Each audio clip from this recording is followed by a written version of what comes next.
हरे कृष्ण। ये मे मतम इदम, ये मे मतम इदम नित्यम अनुतिष्ठन्ति, तिष्ठन्ति। ये मे मतम इदम, ये मे मतम इदम नित्यम अनुतिष्ठन्ति मानवाः श्रद्धावन्तो अनसूयन्तो मुच्यन्ते तेऽपि कर्मभिः। क्या था? ये मे मतम इदम, जो इस मेरे मत को, मेरे मतलब कृष्ण के मत को, मानवः जो मनुष्य, अनुतिष्ठन्ति उसमें बैठा रहता है, उसकी मति उसमें फिक्स रहती है, श्रद्धावंतो उनके उपदेशों पे, भगवान के उपदेशों पे श्रद्धा रखता है, अनसूयंतो उनसे द्वेष नहीं करता, उनके उपदेशों से, तो मुच्यन्ते तेपि कर्म भी, वो व्यक्ति सारे कर्म बंधन से मुक्त हो जाए। पurport देखते हैं। Purport by His Divine Grace Shri Bhaktivedanta स्वामी श्री प्रभुपाद की जय। भगवान कृष्ण का उपदेश समस्त वैदिक ज्ञान का सार है। क्यों?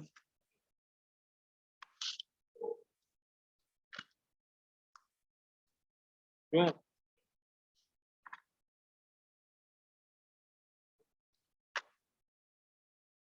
क्या पढ़ा था हम लोगों ने भाई अभी? श्री भगवान कृष्ण का उपदेश समस्त वैदिक ज्ञान का सार है। क्यों? क्यों वैदिक ज्ञान का सार? यस प्रभु जी, वो इसलिए कि जो,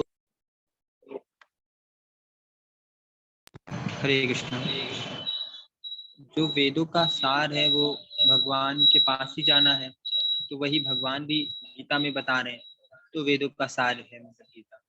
हमें गीता को फॉलो करके या भगवान के देश को फॉलो करके वही रिजल्ट मिलेगा।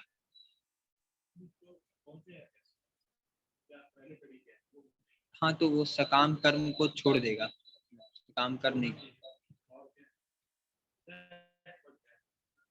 हाँ, वही कर बंधन नहीं लगेगा, हाँ, मुक्त हो जाए। ठीक है, इसीलिए वैदिक ज्ञान का सार है। ठीक है, श्रुति का रहस्य गोपाल जी ने टीका से लिया।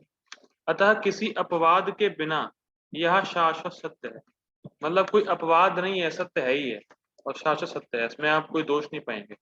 जिस प्रकार वेद शाश्वत है, उसी प्रकार कृष्ण भावना अमृत का यह सत्य भी शाश्वत है। क्या है कृष्ण भावना अमृत का सत्य? ये इंटरेस्टिंग भाई। गोपाल जी क्या लिख रहे हैं कि कृष्ण भावना अमृत का सत्य भी शाश्वत है। तो कृष्ण भावना अमृत का सत्य क्या है? यस प्रभु जी, यही है कि हम लोग जो पाप कर रहे हैं, कर्म बंधन जो है वो उससे मुक्त हो जाएंगे, जैसे 4 रेगुलेटरी प्रिंसिपल फॉलो करेंगे तो, और चैंटिंग करने से हमारा भगवान की तरफ अट्रैक्शन होगा। तो कृष्ण भावना जो प्रोसेस है वो भी सिमिलर है, जो भगवान, जो वेदों का सार है या भगवान ने बताए, तो वही है। तो उससे भी वही फल, मतलब रिजल्ट मिलेगा, जो वेदों को फॉलो करने से या गीता के सार को फॉलो। ओके, आपका आंसर बहुत अप टू द पॉइंट नहीं रहता, आपका आंसर सही रहता है, टू द पॉइंट नहीं रहता। अच्छा माता जी आप बताइए। प्रभु जी, मुझे ये लगता है कि कृष्ण भावना मतलब नहीं, वो क्वेश्चन अभी आपने क्या बोला, एक बार रिपीट करिए। कृष्ण भावना अमृत का सत्य क्या है? हाँ, कि कृष्ण ही सुप्रीम लॉर्ड हैं और हम सब उनके अंश हैं और हमें वहीं वापस जाना है। वेरी गुड माता जी, हरी बोल। आप तो सीखे माता जी। तो कृष्ण भावानंद का सत्य ये है कि जीव कृष्ण का अंश है और जीव की एकमात्र स्थिति ये है कि वो उनकी सेवा करे। यही शाश्वत सत्य है और यही वेदों में मुख्यता है कि सारे कर्म कृष्ण को समर्पित करने हैं। क्यों? क्योंकि जीव उनका अंश है। ठीक, तो मनुष्य को चाहिए कि भगवान से ईर्ष्या किए बिना इस आदेश में दृढ़ विश्वास रखे। ऐसे अनेक दार्शनिक जिनको कृष्ण पे कोई श्रद्धा नहीं है, ये लिखा नहीं, मैं पापा जी इसी बात को बोले, ऐसे अनेक दार्शनिक हैं जो भगवत गीता पर टीका रचते हैं किंतु कृष्ण में कोई श्रद्धा नहीं है। और उनकी टीका भी बड़ी शानदार होती है। सबसे अच्छी टीका जो है, सो कॉल्ड अच्छी टीका, कृष्ण के अंदर शिव बाबा घुस गए और वो बोल रहे हैं, कृष्ण नहीं बोल रहे, शिव बाबा घुस गए। एक भी जगह शिव बाबा का नाम नहीं। पता नहीं कहाँ से वो लोग शिव बाबा को ले आते हैं, कौन है ये, पता नहीं, बहुत ज्यादा। और इतने लोग मूर्ख भी हैं कि लोग बात भी मान लेते हैं, ये तो दिक्कत है। लोग इतने मूर्ख हैं, मतलब शास्त्र वगैरह पढ़ते नहीं है, तो उनको कंट्रोल करना बड़ा इजी रहता है। कुछ भी दिखा दो कि हाँ यही है यही है, सब आगे आने वाला है सर, कि लोगों की श्रद्धा बनती यस प्रभु जी, ये सबसे बड़ी गलती है, क्योंकि मुझे भी ऐसा फील होता है, मैं भी नेगेटिविटी की तरफ ही थी ना, क्योंकि मैंने शास्त्र पढ़े नहीं, तो मैंने कैसे डिफाइन कर लिया एक धर्म को। पहले मुझे उसके बारे में पढ़ना चाहिए था ना, फिर मुझे बताना चाहिए था ये सही है गलत है क्या है। तो वही सबका हाल है। मासूम है लोग और अज्ञान में। जैसे फॉर एग्जाम्पल आप किसी फोर्थ क्लास के बच्चे को इंटीग्रेशन का फॉर्मूला बता दें, तो वो आपकी बात मान जाएगा, हाँ अगर गलत भी बताएंगे तो मान जाएगा, हाँ आप सही कह रहे हो, क्योंकि उसको पता हाँ नहीं मैं प्रभु सही जी, कह ऐसा होता है, 1-2 बार मेरे साथ ही हुआ है। स्पेलिंग गलत होती है, लेकिन वो बहस कर लेते हैं कि नहीं मैडम ने कहा है तो सही है। रहा। हाँ तो यही है, लोग विश्वास कर लेते हैं। ठीक है, हरे कृष्ण। तो आगे क्या है, हाँ श्रद्धा नहीं रखते, वे कभी भी सकाम कर्मों के बंधन से मुक्त नहीं हो सकते। भाई सिंपल है, सकाम कर्म से मुक्त होने का फॉर्मूले पे ही विश्वास नहीं तो मुक्त कैसे हो, बस बात यही है। किंतु एक सामान्य पुरुष, हाँ ये बड़ी इंटरेस्टिंग, सो कॉल्ड पीएचडी पढ़ा लिखा, एमटेक, ये सब हो सकता है, अमेरिका में जॉब कर रहा हो, बहुत कुछ हो, और हो सकता है कि उसको किसी बात पे श्रद्धा नहीं, तो क्या वो कभी मुक्त हो पाएगा? कभी नहीं हो पाएगा। लेकिन हो सकता है एक सामान्य पुरुष, श्री प्रभुपाद जी लिख रहे हैं, एक सामान्य पुरुष हो सकता है कुछ पढ़ा लिखा नहीं, गांव का व्यक्ति हो, लेकिन अगर उसको भगवान की बात पे विश्वास हो तो मुक्त है। तो it is not depend on any material qualification कि आप कितने पढ़े लिखे हैं, अगर आपको भगवान की बात पे श्रद्धा है तो आप मुक्त हो जाएंगे। ठीक है, किंतु एक सामान्य पुरुष भगवान के नादोषों में दृढ़ विश्वास करके कर्म नियम के बंधन से मुक्त हो जाता है, भले ही वह इन आदेशों का ठीक से पालन ना कर पाए। बाबा जी टीका को ले रहे हैं, ठीक से पालन ना कर पाए, किंतु चूंकि मनुष्य इस नियम से रुष्ट नहीं होता। एक बड़ी इंटरेस्टिंग बात अभी आ गई संबंध की, जो टीकाकार होते हैं सो कॉल्ड रास्कल, ऐसी टीका लिख देते हैं, तो ये श्रद्धा भी बड़ी अजीब चीज है थोड़ी। अगर आप किसी चीज को बार बार सुनेंगे तो श्रद्धा बन जाती है। Have you ever experience that? 2-4 बार सुन लो, हाँ सही है। यस प्रभु जी। श्रद्धा भी बड़ी अजीब चीज है, कि अगर आप 2-4 बार एक ही बात को सुनते रहेंगे रिपीटेडली, तो आपको लगेगा हाँ ये बात सही है। ये भी एक बड़ा इंटरेस्टिंग है कि लोगों को श्रद्धा हो जाती है, क्योंकि वो गलत सोच से सुनते हैं, सुनते हैं एक बार, फिर वहीं से सुनते हैं, फिर सुनते हैं, लगता है कि यहीं से ही बोल। ये भी इंटरेस्टिंग।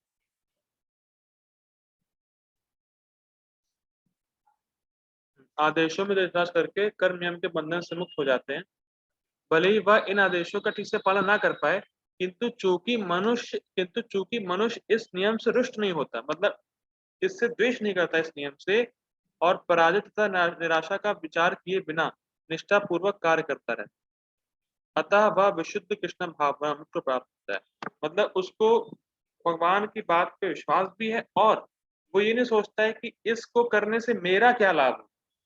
हार जीत की पराजय और निराशा का विचार किए बिना बस भगवान ने बोल दिया है, भगवान ने बोला है तो सही ही बोला होगा, परफेक्ट बोला होगा, और बस मुझे अपना कार्य करना है।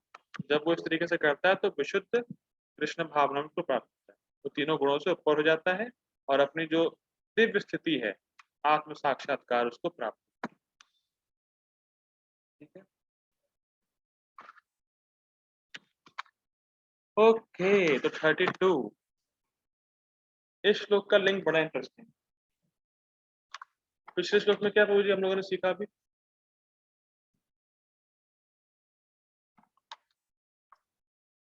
हरे कृष्णा प्रभु जी। हाँ, ये सीखा कि अगर कोई भगवान की बातों पे श्रद्धा रखता है, उसमें फिक्स रहता है और उनकी जो भी शिक्षा है उससे द्वेष नहीं करता है और पालन करता है या पालन करने की कोशिश भी करता है, तो वो मुक्त हो जाता है।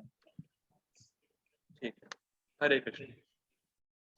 अब इस श्लोक में भगवान बता रहे हैं कि जो उनकी शिक्षाओं में श्रद्धा नहीं रखता है उसका क्या होता है।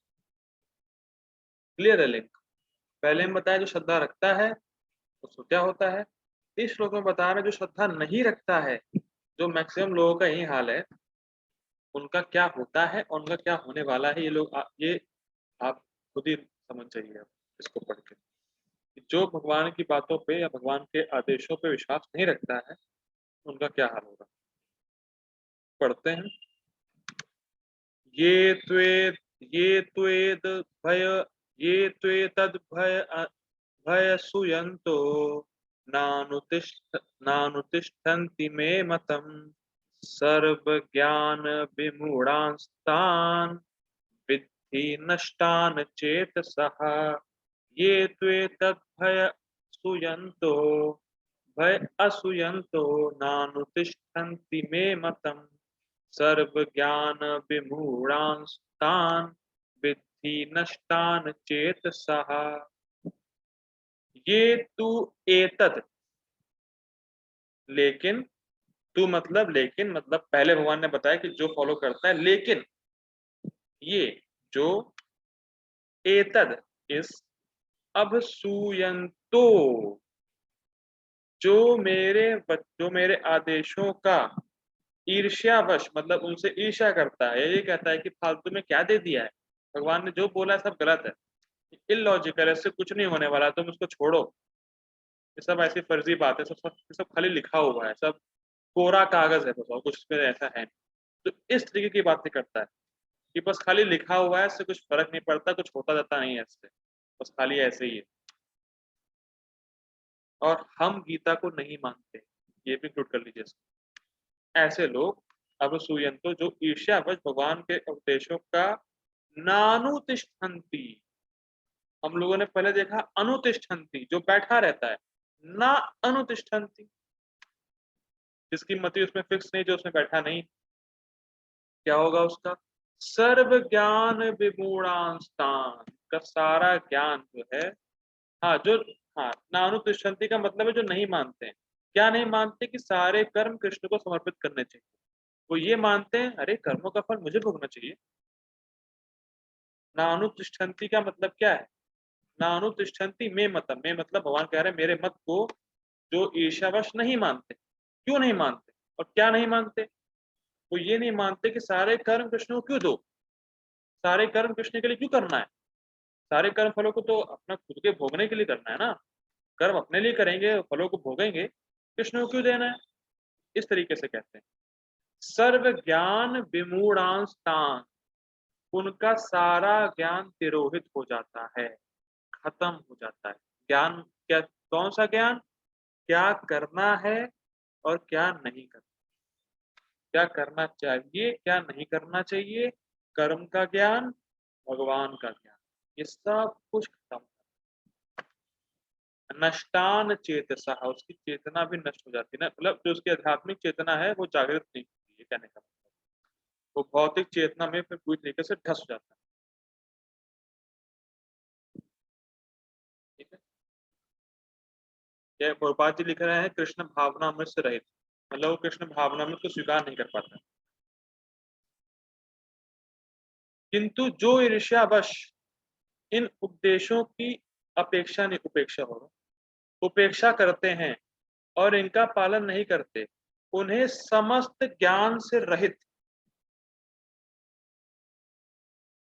तो जो कहते हैं मैं गीता नहीं मानता, तो आप उसके मुंह पे कह सकते हैं यू आर सो रास्कल। भगवान कह रहे हैं ज्ञान से रहित, कोई ज्ञान है ही नहीं उसमें। मैं नहीं कह रहा हूँ, प्रभुपाद जी भी कहते थे, भगवान खुद कह रहे हैं कि आप मान लीजिए कि उसमें कोई ज्ञान है ही नहीं।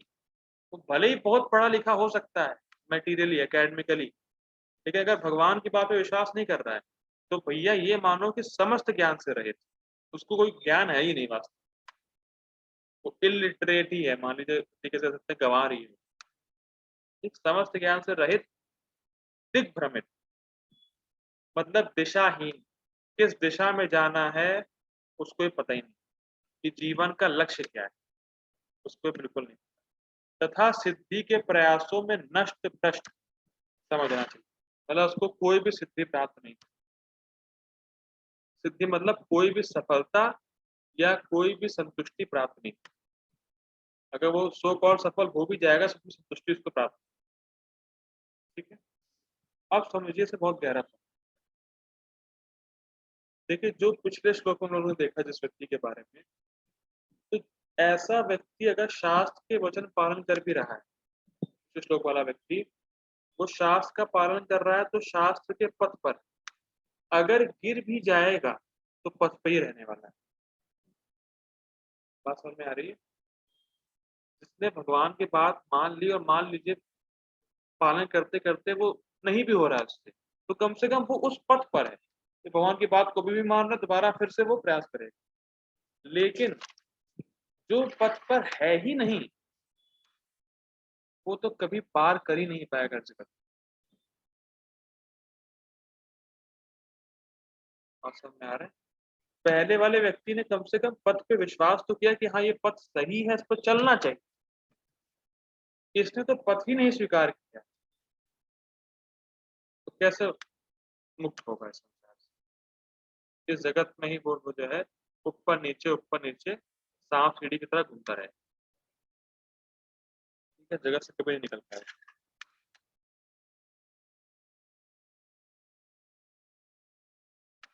गीता भूषण टीका, यह श्लोक भगवान की आज्ञा को ना मानने के परिणाम का वर्णन करता है। ये सब देखिए बहुत मीटिंग में काम आएगा। जैसे मान लीजिए कोई कहता है कि मैं आपकी बात को नहीं मानता, मान लो कोई आपने कहा गीता की बात मैं नहीं मानता, तो दिखा सकते हैं देखो तुम नहीं मानते, देखो क्या बोल रहे हैं भगवान, तुम्हें क्या होगा, कह सकते हैं। ना मानने के परिणाम का वर्णन करता है, परंतु तुम यह जानो, भगवान अर्जुन से कह रहे हैं, परंतु तुम यह जानो कि जो मेरी इस आज्ञा का पालन नहीं करते, जो श्रुतियों का रहस्य है। मैं फिर पूछूंगा खुशबू माता जी, श्रुतियों का रहस्य क्या है?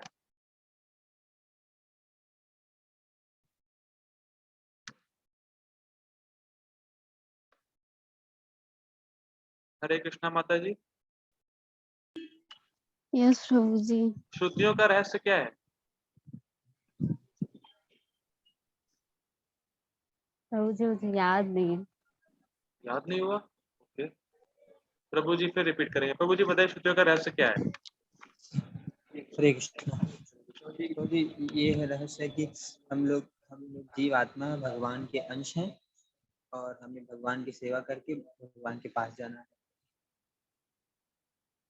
और इस कर बंधन से मुक्त होना है, सकाम कर्म हटाने हैं।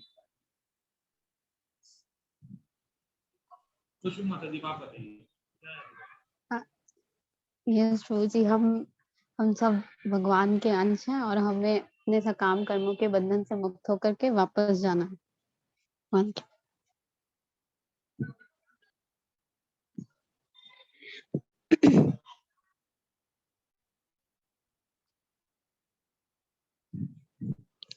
हरे कृष्णा।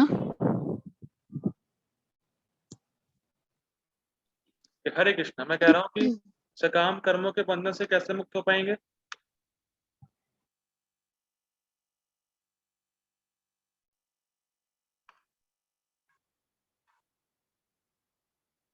प्रभु जी अपने अपने फल को हम खुद ना लेके कृष्ण को दे देंगे तो। मतलब हम कृष्ण के लिए अपना कर्म करें, ठीक है, अपने सारे कर्म कृष्ण के लिए करेंगे तो उनसे हम कर्म सकाम कर्म बंधन से मुक्त हो जाएंगे।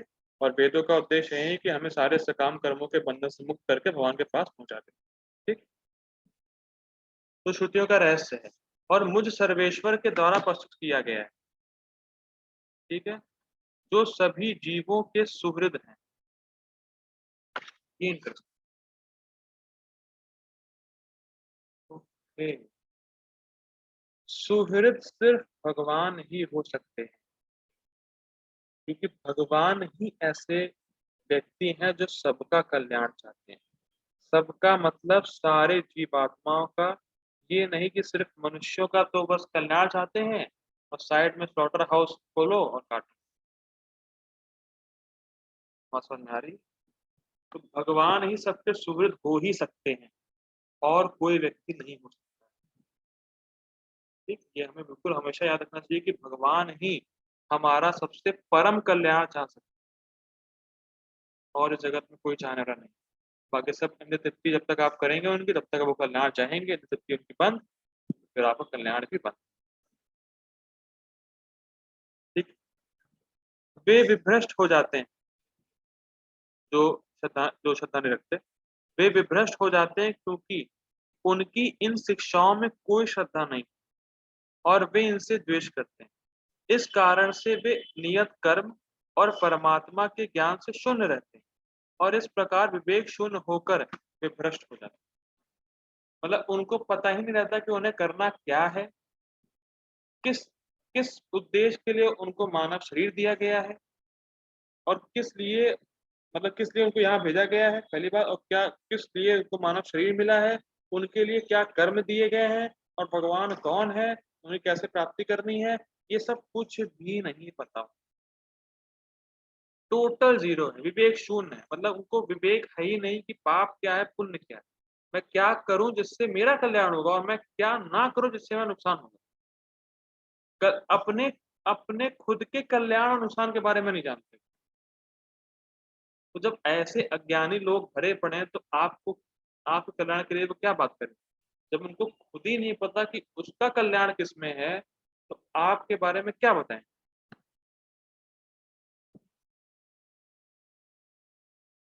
यस प्रभु जी। और अधिकतर ऐसे ही लोग आपको 90% मिलेंगे। जो टॉप पोजीशन में बैठे हैं वो भी ऐसे ही है, उनको पता ही नहीं कि उनका कल्याण किसमें है, देश का कल्याण किसमें है और समाज का कल्याण किसमें। वो उनको अपने कल्याण के बारे में नहीं पता तो और किसी के बारे में तो पता ही नहीं होगा। सिंपल। ठीक है, तो ये बड़ा इंटरेस्टिंग है कि कम से कम पालन ना भी कर रहे हो तो कम से कम इच्छा हो कि हाँ भगवान की बात सही है, उसको मुझे पालन करना है। भगवान की बात सही, कम से कम इतना तो होना चाहिए। फिलहाल ये सब क्यों नहीं होता है, लोग क्यों एक बार में नहीं समझ पाते इस चीजों को, वो सब आगे हम लोग देखने वाले हैं आज ही। Purport by His Divine Grace Shri Bhaktivedanta स्वामी श्री प्रभुपाद की जय। यहाँ पर कृष्ण भावना भावित ना होने के दोष का स्पष्ट कथन। मतलब कृष्ण भावना अमृत नहीं है तो बचेंगे नहीं। किया कृष्ण कॉन्शियस नहीं है तो उसका मतलब ये नहीं कि आप बच जाएं। ये नहीं कह सकते हम कि हम तो ईमानदार जीवन जी रहे हैं, बहुत ईमानदार हैं, हम बहुत ऑनेस्ट हैं, हमने कोई कभी पाप ही नहीं किया है। रास्कर अगर तुमने पाप नहीं किया तो तुम यहाँ पे ये क्वेश्चन पूछना चाहिए उससे। अगर तुमने कभी पाप ही नहीं किया तो तुम यहाँ पे क्यों अपने संसार। फिलहाल अलग केस है। तो अगर कोई ये कहे कि मैं बहुत ईमानदार हूँ पर मैं कृष्ण कॉन्शियस नहीं करता हूँ लेकिन मैं पूरा ईमानदार हूँ, मैं बहुत धार्मिक हूँ, मैं ये हूँ मैं वो हूँ, उससे काम नहीं चलने वाला। वो तो फिर ऐसा एग्जाम्पल है कि भाई जो चोर है, चोरी करके आए बहुत सारे चोर और फिर कहें कि ईमानदारी से हम लोग बांटते हैं, तो चोर कभी ईमानदार नहीं हो सकता। तो इसी वजह से देखिए, क्योंकि जो कृष्ण कॉन्शियस नहीं है उसमें क्या एक बहुत बड़ा दोष है, कौन बताए। बहुत बड़ा दोष है एक, जो कृष्ण कॉन्शियस नहीं है। ये प्रभु जी, वो हमेशा देहात बुद्धि में ही फंसा रहेगा। उसके इसको थोड़ा सा और अच्छा करिएगा आंसर। और प्रभु जी वो हमेशा अपने आप को समझेगा कि ये हम बॉडी हैं, आत्मा है ही नहीं, उसको ये ये वो मालूम ही नहीं होगा। वो ठीक है। और एक और चीज। प्रभु जी केवल मैं नहीं फंसा रहेगा स्वामित्व में, मैं हाँ कर रहा करेक्ट हूँ। करेक्ट, ये उसकी भावना रहेगी कि जो भी वस्तु मुझे दिख रही है सब मेरे भोग के लिए, ये उसमें दोष रहता है। सबसे बड़ा दोष यही कि जो चीज मुझे आसपास दिख रही है वो सब मेरे भोग के लिए तो है, मैं खूब भोग करूंगा, ये उसका दोष है। अच्छा दोष क्यों है भाई, क्योंकि सारी वस्तुएं कृष्ण की है, तो आप कृष्ण की वस्तुओं पे अपना अधिकार जमा रहे हैं, ये दोष।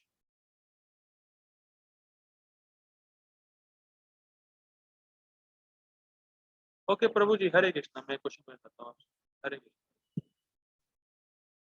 यस प्रभु जी। प्रभु जी, जैसे मान लीजिए आपका कोई फ्रेंड हो, उसके 12th में 90% आए और आपके 60% आए, लेकिन अगर आप क्लेम करें नहीं नहीं 90% तो मेरे यहाँ 60 उसके आए, तो ये दोष है कि नहीं?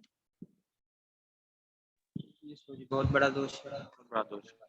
वैसे ही समझ लीजिए कि साथ सब कुछ कृष्ण का है, लेकिन हम क्या क्लेम करते हैं? नहीं, तो मेरा है, तो मेरा है।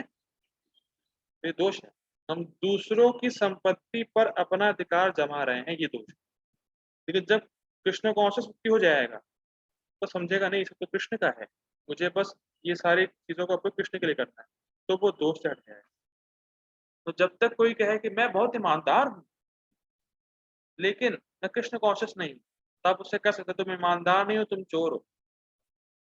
क्योंकि तुम कृष्ण की वस्तुओं पर अपना अधिकार जमा रहे हो, ये सब तो मेरा है, तुम ईमानदार कहाँ से हो? ठीक है, आगे।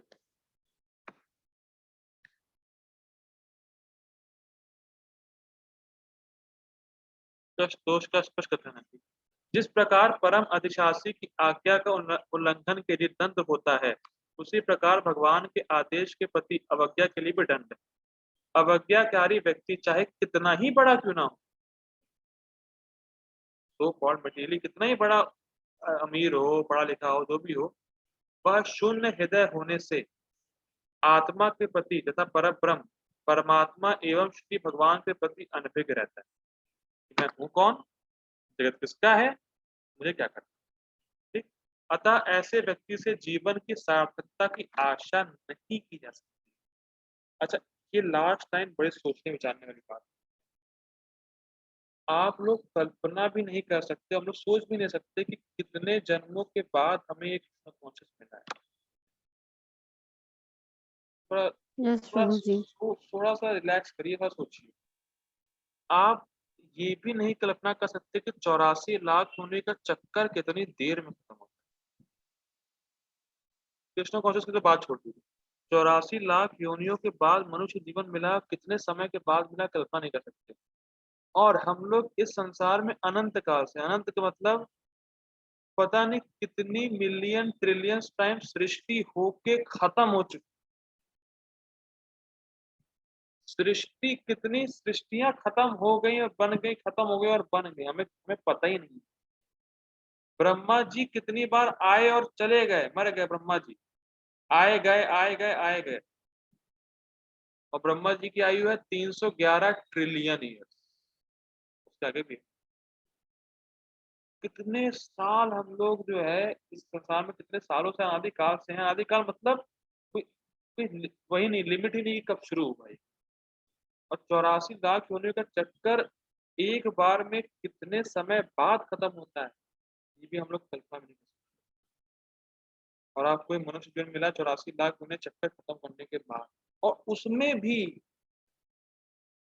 पता नहीं, मान लीजिए हम लोग कितनी बार मनुष्य बन चुके हैं, कितनी सृष्टियां खत्म हो गई, हमने गवा दिया, मनुष्य की गवा दिया, इससे ही पता नहीं गवा दिया होगा।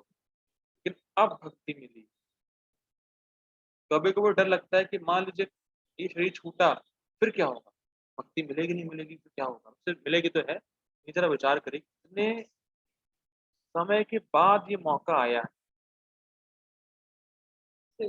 अब इसको विचार करिए कि जो आपका लक्ष्य था उसके करीब अब आप लोग पहुंच चुके हैं। इसको जरा विचार करिए। मान लीजिए कोई आपका एम हो और 20-25 साल के बाद आप उसके गोल के पास पहुंचने वाले, तो कितना सावधानी बरतें कि अगर ये मौका छूटा, पता नहीं फिर कब मौका मिलेगा कि मैं वो गोल अचीव कर पाऊँ।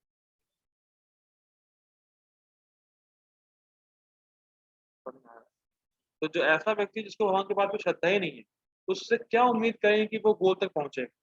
जब उसको गोल ही नहीं पता है तो क्या पहुंचेगा, वो ऐसे सरता रहेगा, फिर पशु जीवन में, फिर ऊपर फिर नीचे, फिर ऊपर फिर नीचे। तो क्या क्या उसने उखाड़ लिया जीवन में करके। कितना ही बड़ा व्यक्ति क्यों ना हो, अगर भगवान की बात में श्रद्धा नहीं है और भोगों में लिप्त है, तो आज भले ही खूब अमीर हो, कल हो सकता है कुत्ता हो, गली का कुत्ता बना घूम रहा हो। तो क्या आप कर सकते हैं कि उसने मानव जीवन का सही उपयोग किया है, उसकी जीवन उसका सार्थक हुआ है? क्या गारंटी? उसका बल्कि दुरुपयोग ही उसने किया है मनुष्य जीवन का, और कुत्ता बना घूम रहा है या पशु बना घूम रहा है। ठीक है, तो ये बड़ा गंभीर बात है कि हमें बहुत सालों के बाद, बहुत सृष्टियों के बाद ये मौका आया है, इसको छोड़ना नहीं। तो ये बात, तो हम लोग आज का आखिरी श्लोक देखते हैं। मैं मीटिंग एंड कर रहा हूँ। I request all of you to join again very quick. जल्दी शुरू कर देंगे।